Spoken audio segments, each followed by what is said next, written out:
Ang kwentong ito ay hango sa totoong buhay. Karanasan ito ni Burloy.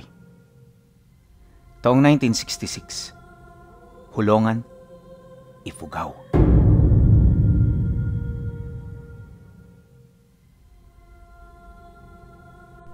Matagal na panahon ang nakahiligan ni Burloy ang pag-akyat sa bundok ng Puloy. Ayon sa kanya, marami siyang rason kung bakit niya ito ginagawa. Una, dahil sa kwento patungkol sa mga gintong nakatago roon. At ikalawa, ay dahil sa samot-saring armas na naiwan doon ng mga Hapon. Magmula kasi noong natapos ang ikalawang pangdaigdigang digmaan, marami ang kumalat na agam-agam sa lugar nila sa mga bagay na naiwan doon ng mga Hapon.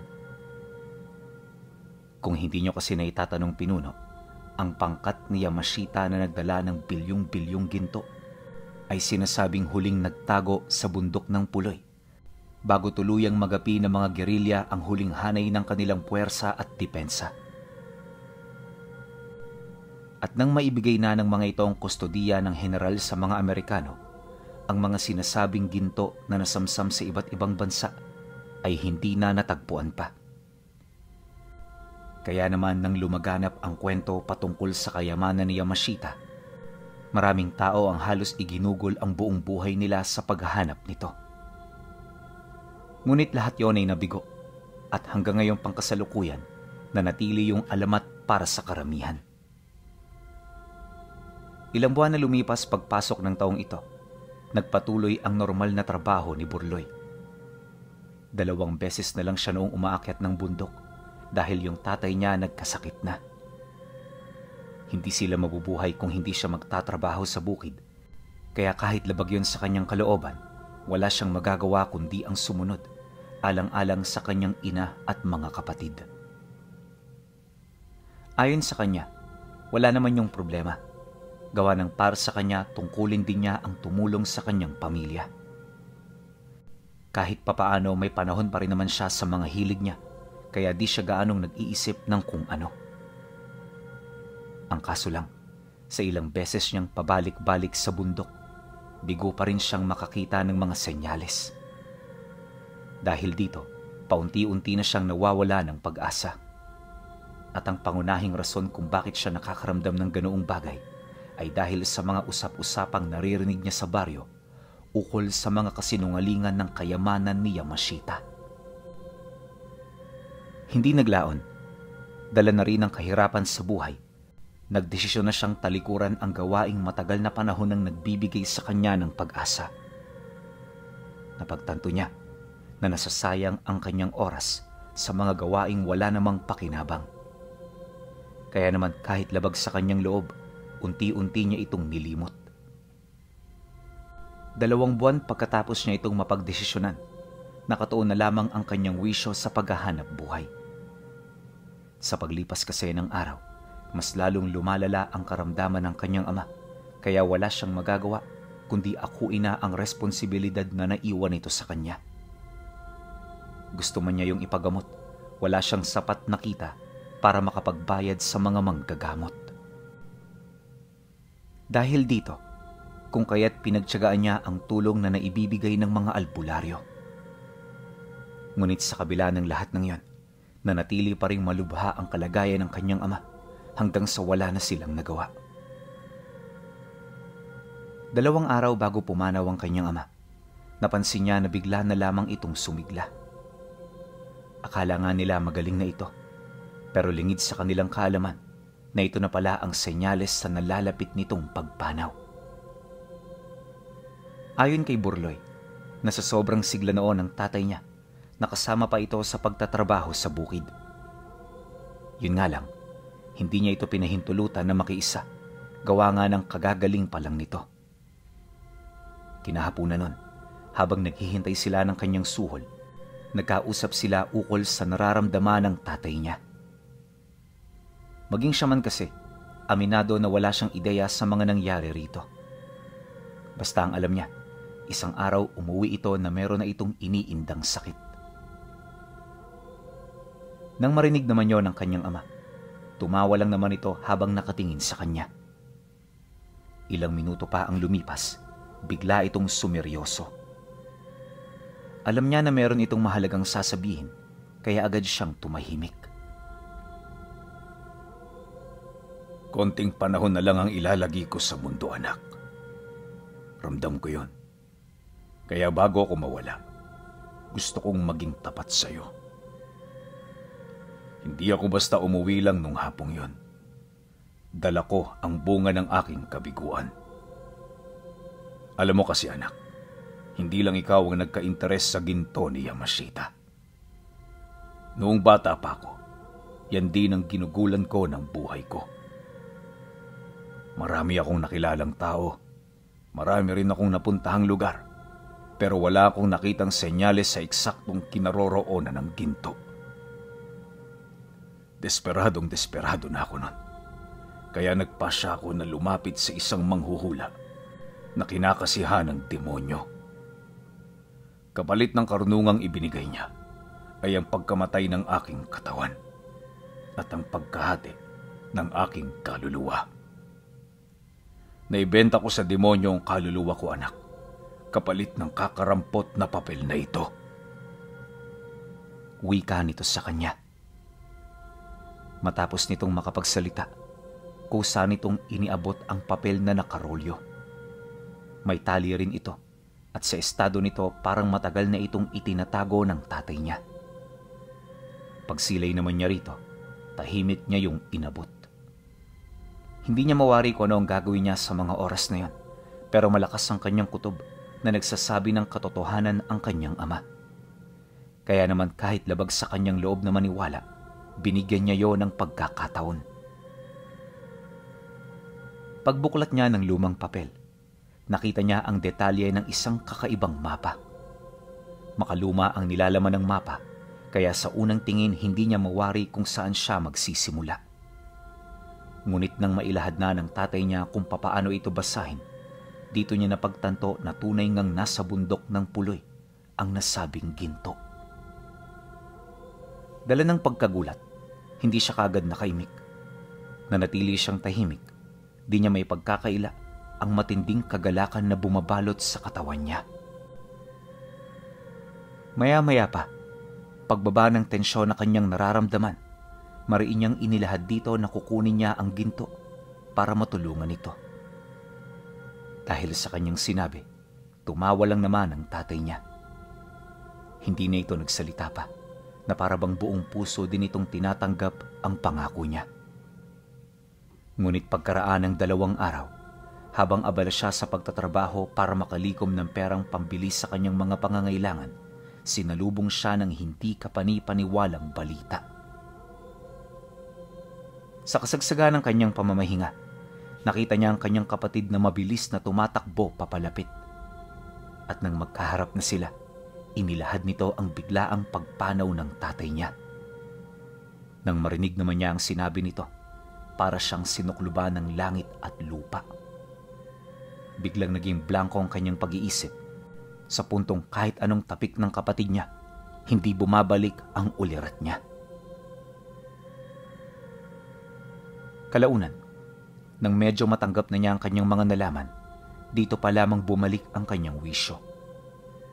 At kahit napakabigat ng kanyang katawan, pinilit niyang umuwi sa kanila para makita ang kalagayan ng tatay niya. Pagdating niya roon, bumungad itong iniimbalsamo ng pinagkuhanan nila ng kabaong. Nagtulong-tulong kasi noon ang mga kapatid nito para lamang mabigyan yon ng magandang libing. At sa pagsapit ng unang gabi ng lamay, nanatili siyang nakaupo sa tabi nito. Walang emosyon at patuloy na nakatitig sa kawalan. Kahit may mga lumalapit ding tao sa kanya, hindi niya yon pinapansin. Wala siyang naririnig na salita sa mga ito at ang tanging nasa isip lang niya ay ang huli nilang alaala na magkakasama. Tanging ang tinig lang din ng tatay niya galing sa kanyang memorya ang kanyang naririnig, kaya labis-labis ang kanyang pagpipigil para lamang hindi pumatak ang kanyang mga luha. Pagsapit naman ng hating gabi, kusa na siyang dinala ng nanay niya sa kanyang silid. Inabisuhan siya nito na magpahinga na dahil kakailanganin niya yon para sa mga susunod na gabi ng kanilang pagluluksa. Nang marinig niya ang sinabi nito, hindi na siya umimik. Tahimik niya yung sinunod nang walang kahit na anong sinasabi. Pagpikit ng kanyang mata, bigla namang napadpad ang kanyang wisyo sa lugar na napakapamilyar sa kanya. Maya-maya pa, dito niya nakita ang tatay niya na kasalukuyang abala sa paggagapas sa bukid. Kasakasama nito ang mga kaibigan nito na ilang taon na rin ang nakalipas magmula nang sila'y mamatay. Dala ng kuryosidad, nagmamadali siya ritong lumapit sa paniniwalang totoo ang kanyang mga nasisilayan. Subalit sa kasamaang palad, kahit anong salita niya sa kanyang ama, hindi siya nito naririnig. Nagpatuloy lang yun sa pagtatrabaho hanggang sa paunti-unti napansin na niya na dahan-dahan ang dumidilim ang buong paligid. Pagbalik ng kanyang ulirat, agad siyang nagising mula sa napakahimbing na pagtulog. Pagsilay niya sa paligid, napansin niya na umaga na pala. Narinig na rin niya ang mga kalabog sa labas ng bahay dahil sa paglalaro ng mga kapatid niya. Kaya naman imbis na magtagal pa sa higaan, minabuti na rin niyang lumabas para makapaghanda. Ang kaso lang, pagdating niya sa sala, muli niyang nakita ang kabaong ng tatay niya at sa isang kisap mata, agad na naman siya nitong dinala sa mapait na realidad. Bago kasi siya lumabas ng silid pinuno, pansamantala niya yung nakalimutan. Kaya sa ikalawang pagkakataon, nasurpresa na naman siya. At sa paglipas ng mga araw, ganon at ganon palagi ang nangyari sa kanila. Kalaunan, sa dami ng mga pangyayari, hindi na niya namalayan ang nalalapit na araw ng libing nito. Basta isang araw nagulat na lang siya nang madatnan niya ang kanilang mga kadugo na naghahanda na. Habang tinatahak nila ang daan patungong libingan, halos hindi niya mawari kung ano ang kanyang nararamdaman. Basta ginawa na lang niya noon ang mga sinabi ng mga tiyuhin at kamag-anak niya. At pagkatapos ng libing, bumalik sila sa bahay para kumain. Kinahaponan, isa-isa nang umuwi ang mga bisita hanggang sa ang kanilang pamilya na lang ang naiwan. Akala niya magiging madali para sa kanila na makalimutan ito, pero sa unang gabi na wala ang tatay niya, pakiramdam niya napakalawak ng bahay nila. Namumutawi rin dito ang matinding kalungkutan na parabang patuloy pa ring nagluluksa ang kanilang tahanan. Makalipas ang isang linggo, napakabilis ng takbo ng oras. Subalit sa kabila nito, pakiramdam niya ay parang kahapon lang nawala ang tatay niya. Hindi na rin siya noon makapagtrabaho ng maayos, kaya madalas siyang lumiban at magpaalam. Noong una nauunawaan naman siya ng amo niya, pero dahil sa tagal niyang hindi bumibisita sa bahay nito, napilitan na rin yung palitan siya.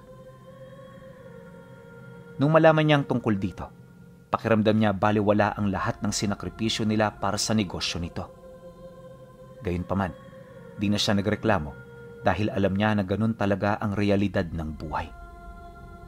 Kapag wala ka ng silbi, itsapwera ka na, pero kapag napapakinabangan ka pa, ipapakita sa iyo ang pagpapahalaga na merong kaakibat na kondisyon. Kaya naman imbis na maapektuhan, pinili na muna niyang magbakasyon ng ilang araw. Marami pa naman silang naitatagong bigas at mga hayop na naaalagaan. Sagana rin ang kanilang bahay sa mga gulay, maging sa mga bungang kahoy. Kaya kahit wala silang pera, kaya nilang magpahinga ng hindi mawawala ng pagkain sa hapagkainan. At para naman magkaroon sila ng mapagkakaabalahan, paulit-ulit siyang nag-isip ng paraan kung papaano siya makakaangat sa buhay. Ngunit sa kasagsagan nito, muli niyang naalala ang tungkol sa mapa na iniwan ng tatay niya. Pansamantala itong nawala sa isip niya dahil sa mga nangyari, kaya naman kung hindi ito sumagi, nasisiguro niya na makakalimutan niya na ito ng tuluyan. Nang maalala niya ang tungkol dito, dali-dali siyang pumunta sa aparador kung saan nakatago ang mga damit niya. Lahat yon inungkat niya hanggang sa dito na niya nakita ang papel na kanyang itinago sa pinakailalim. Kunot-kunot na ito dahil sa mga nakadagan, pero pagbuklat niya rito, gulat na gulat siya nang makita niyang napakaklaro pa rin ng bawat detalye. Wala raong nabura kahit isa, kaya naman pagsilay niya rito, agad niyang naunawaan ang ibig iparating ng mapa. At sa ilang araw niyang pag-aaral dito, tuluyan niyang nakumpirma kung saang parte ng bundok ng puloy ito makikita. Matapos nun, muli na naman siyang nagkaroon ng pag-asa. Hindi naglaon, pagkatapos ng palihim niyang paghahanda, agad siyang nagpaalam sa nanay niya na mamumundok para mangaso ng baboy ramo o hindi naman kaya'y usa.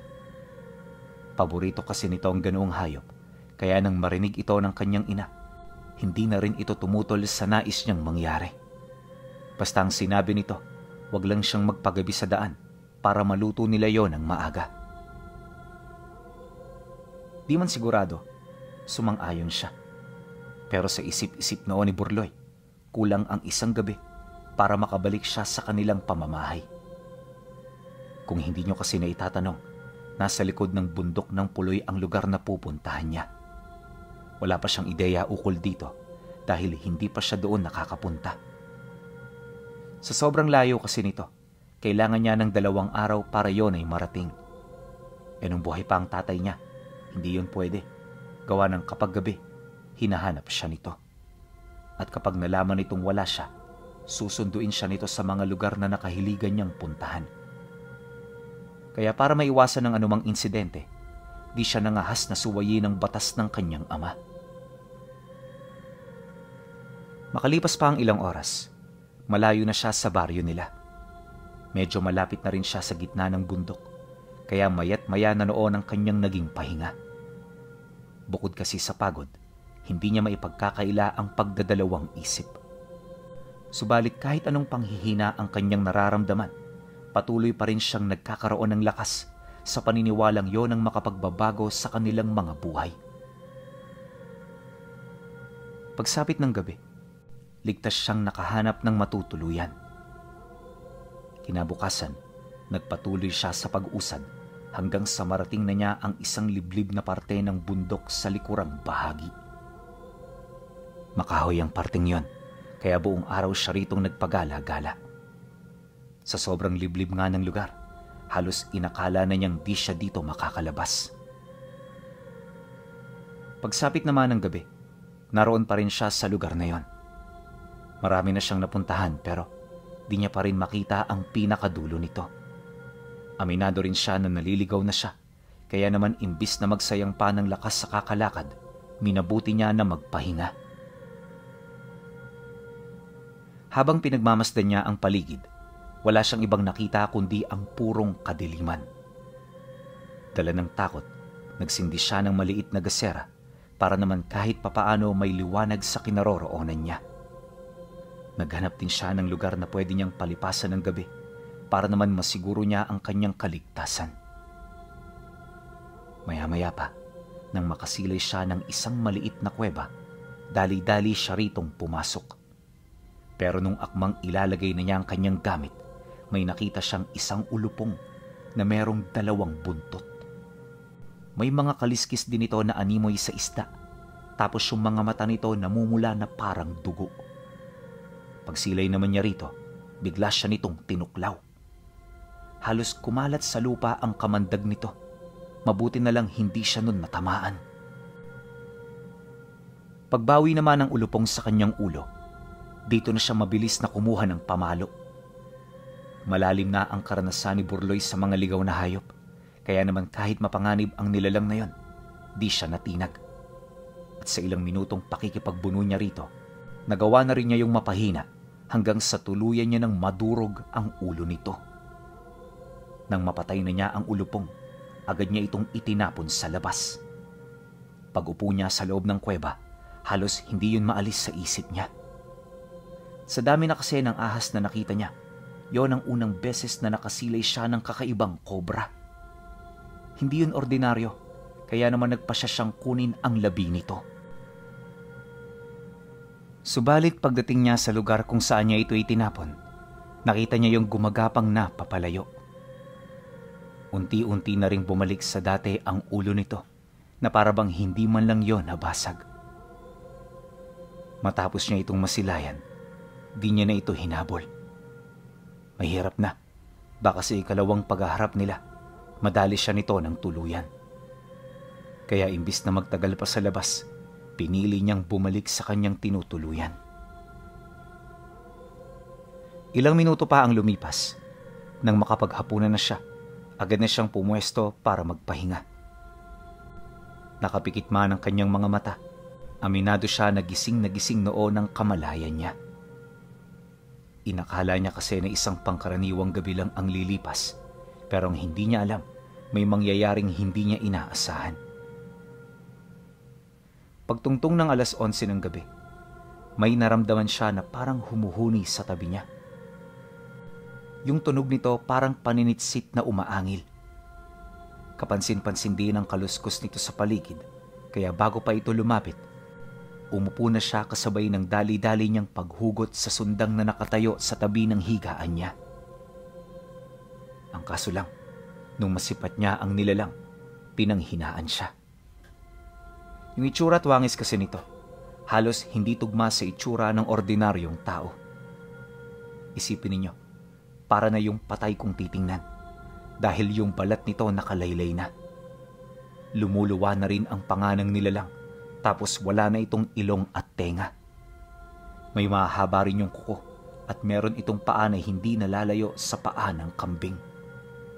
Basta, kakaiba ang nilalang na yon, kaya yung pamamaraan ng paglalakad nito, hindi normal. Imbis kasi na naglalakad ito ng nakatayo, pagapang ito kung maglakad. At kahit butot balat ang nilalang na yon, ramdam niya ang hindi mawaring lakas na nagmumula sa katawan nito. Nang magpang-abot ang kanilang paningin, buong puwersa naman siya nitong sinunggaban. Sa sobrang bilis nito, ni hindi niya na yon nagawa pang maundayan ng saksak. At sa loob ng ilang minuto, nagpang-abot silang dalawa. Kahit ramdam na ramdam niya ang matatalas nitong kuko, hindi siya rito nagpagapi hanggang sa makita na nito ang mapa na dala-dala niya. Pagsilay doon ng nilalang, tsaka pa lamang siya nito tinantanan. Di man yun nakapagsalita pero malakas ang kanyang kutob na merong kinalaman ang mapa sa paghinto nito. Pagkaraan pa ng ilang minuto, dahan-dahan na yung nagpalit ng anyo hanggang sa maging isa na itong matandang lalaking hukluban. Matapos itong gawin ng nilalang, may hinahon itong naglakad papalapit sa kanya, sabay upo sa harapan niya. Kanino mo nakuha ang mapang yan? Seryosong tanong nito. Nang marinig naman yun ni Burloy, di siya nag-alangan na ilahad ang totoo. Sa aking ama ang mapang yan. Bago siya pumanaw, sa akin niya inihabili ng bagay na yan. Naniniwala ako na dito ko matutunto ng kayamanan ng mga Hapon, kaya nagbakasakali ho ako.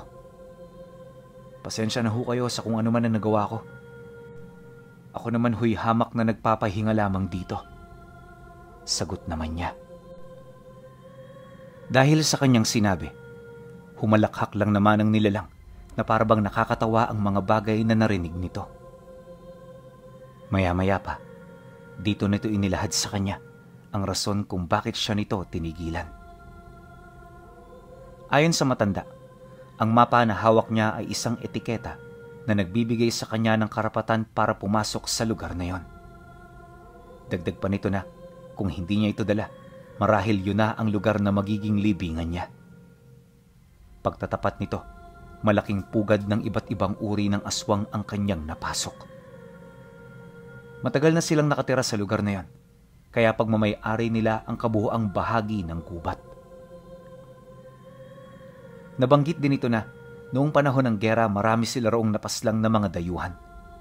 Lahat yon nagtangkang magtago sa mga gubat dahil sa dami ng kanilang mga kalaban. Kaya dala ng desperasyon ng general, nakipagkasundo ito. Kapalit ng iilang mga ginto nitong dala ay ang paghahangad nito ng proteksyon nila. At dahil sa pagiging ganid ng iilan sa kanila, kung kaya't mabilis na nagbago ang takbo ng sitwasyon. Marami ang naghangad sa ginto, kaya hindi na nila naisip kung ano at kung sino ang kanilang makakalaban. Huli na nang malaman ng mga ito na mga katutubong gerilya pala ang humahabol sa mga dayuhang Hapon. At bawat isa sa mga mandirigmang yon, kargado ng mga mutya at agimat. Alinsunod sa mga pangako ng mga kauri nito, sinubukan nila yung ipagtanggol, ngunit wala silang kalaban-laban sa mga katutubo. Marami sa kanila ang sumukot na paslang, ngunit may mangilan-ngilan naman na nakatakas. At ang mga nilalang na nabuhay ang nangalaga sa ginto ng general. Ang kaso hindi nila ito mapakinabangan, gawa ng binabalot ito ng isang kakaibang sumpa na wala silang kaide-ideya kung ano ang kahinaan. Sa paglipas ng mga taon, sinubukan nilang alisin ang sumpang yon, ngunit kabiguan lamang ang kanilang nalasap. Kaya imbis na ipagpatuloy ang kanilang nasimulan, minarapat ng mga ito na hintayin ang taong makakapag-alis nito. Ikaw ang taong yon. At yan ang rason kung bakit hindi kita pinatay. Gawin mo ang trabaho mo. At kapag nagtagumpay ka, makukuha mo ang parte mo at makakauwi ka ng buhay sa inyo. Wika nito pagkatapos nitong mailahad ang lahat-lahat sa kanya. Maya-maya pa, dito na siya nito isinama patungo sa lugar kung saan nakalibing ang ginto. Ayon kay Burloy, na hindi niya matukoy ang eksaktong lugar na yon, pero napapaloob lang ito sa gubat. Dagdag pa niya na, nakagawa na ng lagusan ang mga nilalang noong makarating siya, kaya hindi na siya nahirapan para matagpuan ang ginto ni Yamashita. Nabanggit din ng nilalang sa kanya na hindi lang ito ang umiiral na ginto dahil marami pa yung dala na nakakalat sa mga lugar kung saan yun naglagi ng mga buwan at araw. Bawat isa rin sa mga gintong binabantayan ng mga nilalang ay merong iba't ibang hugis at itsura. May mga bloke at mga kagamitang pawang nabibilang lamang sa mga maharlikang pamilya. Luma man kung titingnan, aminado siya na purong ginto ang mga ito. Subalit nang akmang hahawakan niya ang bagay na yon, nakaramdam siya ng matinding presensya na bumabalot dito. Kaya naman imbis na hawakan pa, hindi niya na yon itinuloy. Matapos ang pangyayari, minabuti niyang tingnan na lang ang kalagayan ng kayamanan. Ayon sa estimasyon ni Burloy, hindi malabong umabot ito sa toneladang kilo. Labas pa doon ang mga mamahaling bato, kagaya ng mga diamante at iba pa. Paglabas niya ng kuweba, nakita niya ang mga nilalang na kasalukuyang nag-aayos ng mga pugad nito na gawa sa putik. Pagtungtong naman ng alauna ng madaling araw, dito niya na nasilayan ang mga karne ng mga yumao na dahan-dahan itong inaalisa ng buto. Ayon kay Burloy, mabilis na lumaganap ang amoy nito sa paligid, kaya naman di na siya nakalayo. Suka siya ng suka, at kung hindi pa siya nilapitan ng matanda para ihipan ng dasal, di pa yon mawawala. Nung maihipan na siya, tsaka pa lamang bumalik sa normal ang mga nararamdaman niya. Pagkatapos ng mga pangyayari, pinagpahinga na siya ng mga ito. 6 na araw siya roong nanatili, kung saan lahat ng posibilidad para maalis ang sumpa, nagawa na niyang masubukan. Yun nga lang, kagaya ng mga nauna sa kanya, nabigo siya. At habang tumatagal, dito na unti-unting nagpaparamdam ang mga nilalang. Pinrangka na rin siya ng matanda na kung sakaling mabigo siya, papaslangin siya ng mga ito. Kaya naman pinag-isipan niya ng maigi ang kanyang mga gagawin hanggang sa dito na niya naunawaan ang totoong gamit ng mapanghawak niya. Yon ang pang-alis ng sumpa. Kaya nang mapagtanto niya ito, hindi na siya nagdalawang isip na gamitin ito. Mabuti na lang, naalis nito ang sumpa sa mga ginto, kaya nakaalis siya. Ang kaso lang, hindi siya nakapagdala ng kahit na ano dahil sa kinutuban siya noon ng masama kung sakali mang hihingi siya ng parte. Para kay Burloy, sapat nang makauwi siya ng buhay, kaya hindi niya na ito pinagkainteresan. At kagaya ng pangako ng mga nilalang, pinauwi siya nito ng walang kalos sa katawan. Yun nga lang, kahit malusog siyang nakabalik, nanatili sa kanyang isipan at kaluluwa ang mga nasaksihan niya sa loob ng ilang araw na pananatili. Ayon sa kanya, hindi lang mga patay ang nakikita niyang kinakain ito dahil may mga gabi noon na nagsasalo-salo rin ito sa mga labi ng taong kakahuli pa lamang nila. Dagdag pa niya na, hindi lang yon ang nasaksihan niya sa lugar, kung hindi napakarami pa. Mga karumal-dumal na bagay na hanggat siya ay umiiral, patuloy itong mananatili sa kanyang kaluluwa. Magmula noong nakabalik si Burloy sa kanila, pakiramdam niya ibang-ibang tao na siya. Ito rin ang naging rason kung bakit hindi na siya nakahanap ng kinakasama. Gabi-gabi, halos hindi siya tinatantanan ng bangungot niya, kaya imbis na makatulong siya sa kanyang pamilya, naging pabigat pa siya. 10 taon niyang ininda ang takot sa kanyang kaluluwa bago ito tuluyang mawala kahit papaano. Nung tumanda na itong si Burloy Pinuno, paulit-ulit niyang ibinabahagi ang kanyang istorya sa kanyang mga kapatid at kamag-anak upang hindi na maulit pa ang nangyari sa kanya. Naniniwala kasi siya na kapag wala ang mapa, hindi magpapakita ng awa ang mga nilalang na pinaniniwalaan niyang mga bantay sa ginto ni Yamashita.